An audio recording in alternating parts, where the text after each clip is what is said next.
and gentlemen, and I am Flare Charger, and today I'm going to be doing a review of Legend of Zelda Breath of the Wild, or not really a review, more like first impressions.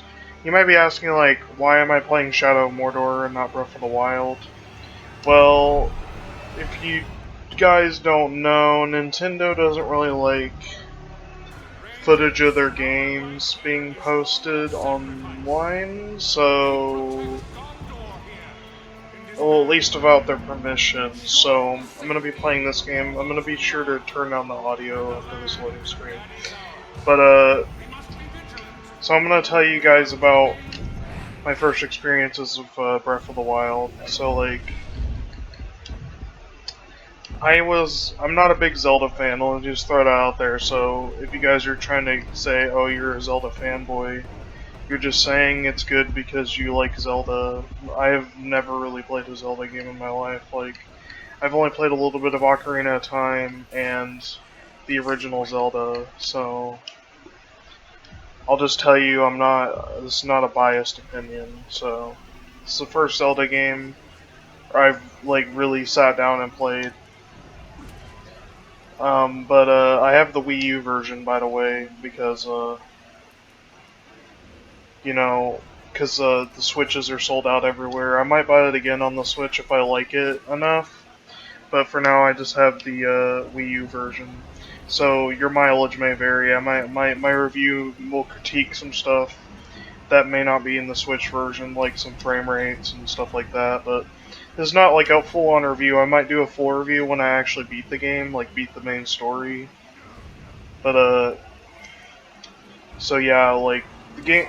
This may have minor gameplay spoilers, but it won't have any story spoilers.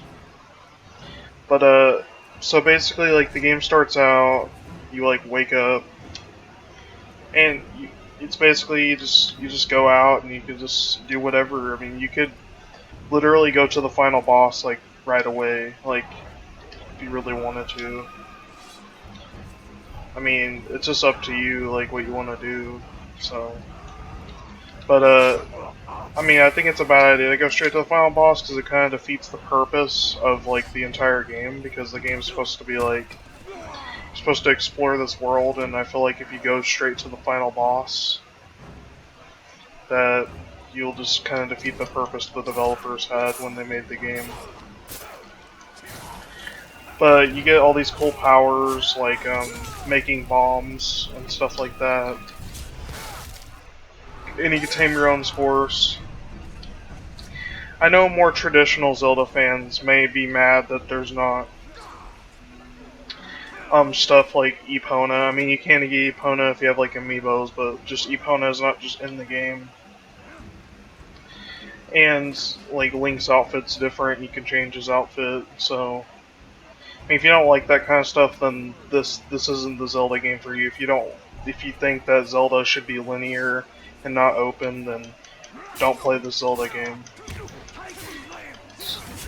If you like the Ocarina of Time and stuff like that, you might still like this if you like games like Skyrim.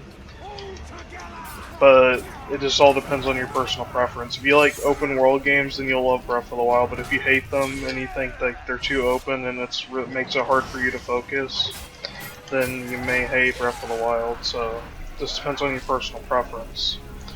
Which honestly, the main reason I like Breath of the Wild is because it is open world, because I love open world games. And the older Zelda games always felt more restricted. Maybe that might have been the main reason why I was never really interested in playing them. But after I'm done with Breath of the Wild, I may go play Ocarina of Time just because I want to learn more about Zelda's lore and stuff, because I only know from what I've seen in videos and stuff. But, so yeah, so basically, like, you can go straight to the castle and defeat Ganon if you want to. I mean, everyone knows you gotta fight Ganon, this isn't really a spoiler. I mean, if you don't know if you have to fight Ganon, then you've probably been living under a rock. But, so basically, you could either go straight away fight Ganon, or you could, like, do some other stuff. I'm not gonna spoil the story, but you can do other story stuff. And you have the stuff. You have these things like the paraglider and stuff like that that'll help you get around. And you could also like take pictures of stuff to like add it to this like journal thing to like so you can like track them down easier. And like basically you have like all these side quests, so I can see it taking forever for you to beat the main quest if you just focus on side quests like I do. Like in Fallout, I never beat the main story or in Fallout 4 I never beat the main story because it wasn't as interesting as the side quests. So I just like never beat the main story. But the main story in Breath of the Wild seems a lot more interesting than like Elder Scrolls or Fallout. Because in those games, they always like give you some really lame excuse for why you should save this person. But in Breath of the Wild, you really feel the urgency, like that I have to do this or something bad will happen. I mean, obviously you're not timed. I mean, it's not like you have to defeat Ganon in a certain time limit because that'd be kind of lame and defeat the whole point of exploring the world. But I mean, if that's the way you work, if you like speedrunning games, then go ahead and defeat Ganon if that is like what you like to do. But that's not really how I roll. I don't really like to speedrun games because it kind of takes the fun out of it. Unless you've played the game like 20 times, then speedrunning it's okay then. But I'll also give you guys a heads up. This game is super fucking hard. Like if you thought that the other Zelda games were easy, then you're probably in for a rude awakening with this one. Because this Zelda game is like Dark Souls for kids. I would say. I mean, it's not as hardcore as Dark Souls, but it's like kind of like if you're planning on like playing Dark Souls, then I would play Breath of the Wild. Like if you want to get to the harder games like that, because it's like a mixture of Dark Souls and Skyrim because it has the whole weapon breaking mechanic, which I didn't really.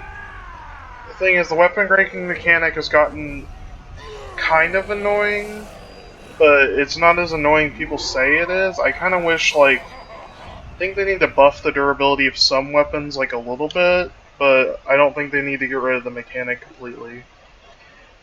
It just like it does feel like your weapons do break too often, but it does force you to be creative and like use other ways of killing people, like using crates or throwing bombs at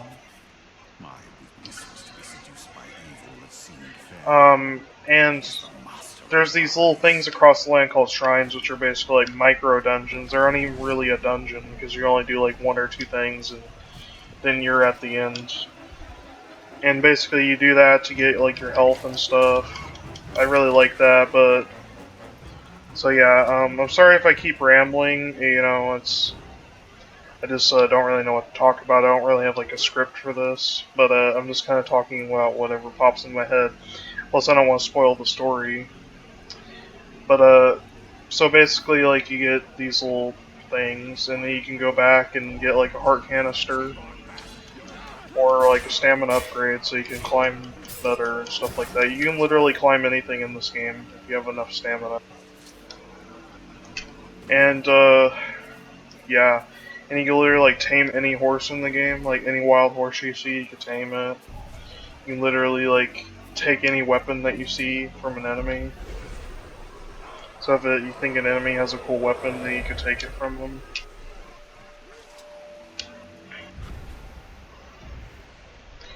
So it's definitely pretty cool in that way. But I mean, if you guys are planning on playing Breath of the Wild, I would definitely take my time with it. But I'm gonna start trying to wrap it up here soon. But some finishing thoughts, like it's definitely a good launch title for the Switch. I didn't play the Switch version, but if you're wanting a Switch and don't have a Wii U, then definitely get a Switch. I would say, like when it comes back in stock.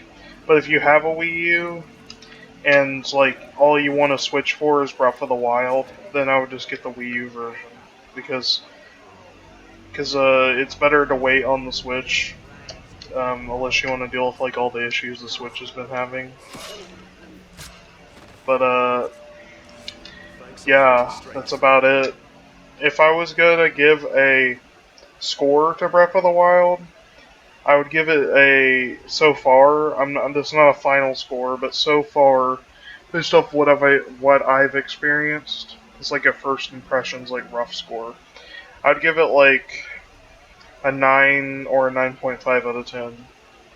It'll probably be in my top 10 favorite games, which says a lot because my all-time favorite game is Kingdom Hearts 2. But besides that, anyways, guys, I've uh, I've been this is my review of Breath of the Wild. Sorry, I totally fucked that up. It's been my review of Breath of the Wild, and I hope this convinced you to get it or not to get it. So, I hope you guys have a nice day. See ya.